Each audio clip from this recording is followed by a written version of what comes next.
எண்ணம் போல் வாழ்வு, மனம் போல் வாழ்வு அப்படின்னு மகான்கள் சொல்லியிருக்காங்க. இந்த மனசுக்கு உரிய கிரகம் யாருங்க? சந்திரன் தாங்க. அதனால தான் அவர் மனோகாரகன் அப்படின்னு சொல்கிறாங்க. மன எழுச்சிகளை உண்டாக்கக்கூடிய கிரகம் சந்திரன் தான். சிலர்லாம் என்ன சொன்னாலும் சிரிச்சுக்கிட்டே இருப்பாங்க.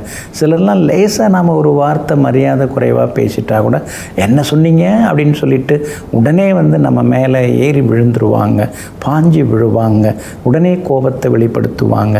ஒருத்தவர் எந்த மாதிரி இருப்பார்? சாந்தமாக இருப்பாரா? சண்டைக்கு வருவாரா? பொறுமையாக இருப்பாரா? பொங்கி எழுவாரா? அமைதியாக இருப்பாரா? ஆர்ப்பாட்டம் பண்ணுவாரா? இதெல்லாம் யாரை வச்சு நாம் கண்டுபிடிக்கிறது? ஒருத்தவங்க ஜாதகத்தில் சந்திரனுடைய நிலைமை எப்படி இருக்குது, அவர் யாரோடு இருக்கிறாரு, எந்த கிரகத்தோடு இருக்கிறாரு, எந்த கிரகத்தினுடைய நட்சத்திரத்தில் உட்கார்ந்துருக்கிறாரு, எந்த கிரகத்தோட பார்வையில் உட்கார்ந்துருக்கிறாரு, அவர் எந்த பாகையில் ஒரு வீட்டில் உட்கார்ந்துருக்கிறாரு, இதையெல்லாம் வச்சு தாங்க நாம் ஒருத்தவங்களுடைய நேச்சர் அண்ட் கேரக்டரை நிர்ணயிக்க முடியுங்க. இதெல்லாம் சந்திரன் தாங்க. சந்திரன் எந்த மாதிரி எந்த டிகிரியில் உட்கார்ந்துருக்கார் அப்படிங்கிறத வச்சு தான் எல்லாத்தையுமே நாம் கண்டுபிடிக்கணுங்க. அதே மாதிரி பழைய நூல்களில் பல விஷயங்கள் சந்திரனை பற்றி எல்லாமே சொல்லப்பட்டிருக்குங்க. குறிப்பாக மன எழுச்சி, அதுக்கடுத்து எண்ணங்கள், இதுக்கெல்லாம் உரிய கிரகமாக சந்திரன் இருக்கிறாருங்க. சிலர்லாம் எதுக்கெடுத்தாலும் கொஞ்சம் கோவப்படுவாங்க. அவங்களுக்கெல்லாம் சந்திரன் பலவீனமாகத்தான் இருப்பார். சிலர் எதுக்கெடுத்தாலும் அமைதியாக இருப்பாங்க. அது காரணமும் சந்திரன் தாங்க.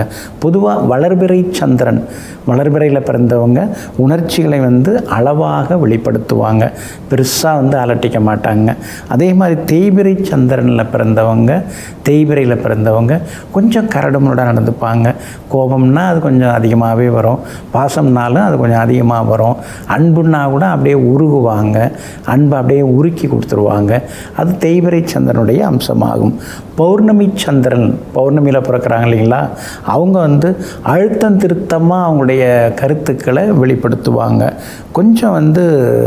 கொஞ்சம் ஸ்ட்ராங்காக வெளிப்படுத்துவாங்க.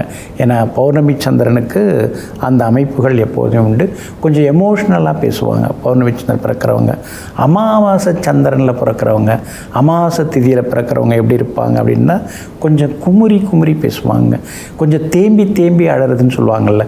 இப்போ அழறதுலே அமைதியாக சிலருக்கு கண்ணீர் மட்டும் வரும். சிலர் தேம்பி குமுறி அழுவாங்க. அப்போ தன்னுடைய உணர்வுகளை அதிகபட்சமாக வெளிப்படுத்துகிறவங்க யாருன்னா அமாவாசை திதியில் பிறந்தவங்களாக இருப்பாங்க. உடல் மூலமாக வெளிப்படுத்துதல், வேகமாக வெளிப்படுத்துதல், இதெல்லாம் அவங்களுக்கு கைவந்த கலையாக இருக்குங்க. பொதுவாக சின்ன விஷயத்துக்கெல்லாம் அதிர்ச்சிக்கு உள்ளாகிறது. அப்படியா சொன்னாங்க, அப்படி ஆயிடுச்சா அப்படின்லாம் சிலர் கேட்பாங்க பாருங்கள்.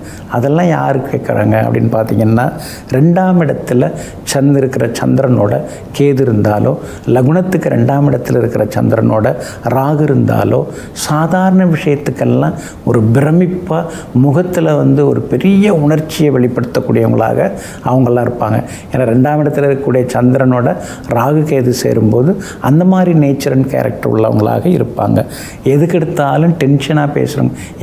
எதுக்கு ஏன் இவ்வளோ லேட்டு, இது வரைக்கும் என்ன பண்ண அப்படின்னு சாதாரணமாக கொஞ்சம் தாமதமாக வந்ததுக்கே மடன்னு அப்படியே எமோஷ்னலாக டென்ஷனாக பேசுவாங்க இல்லைங்களா. அவங்களாம் அமாவாசையில் பிறந்தவங்களாக இருப்பாங்க. சந்திரனோட சூரியன் சேர்ந்தால் இந்த மாதிரி குணங்கள் அவங்கள்ட்ட அதிகமாக இருக்கும். சந்திரனோட செவ்வாய் சேர்ந்தாலும் எதற்கெடுத்தாலும் டென்ஷனாகவே இருப்பாங்க. இந்த மாதிரி எல்லாமே இருக்கிறதுக்கான வாய்ப்புகள் இருக்குதுங்க.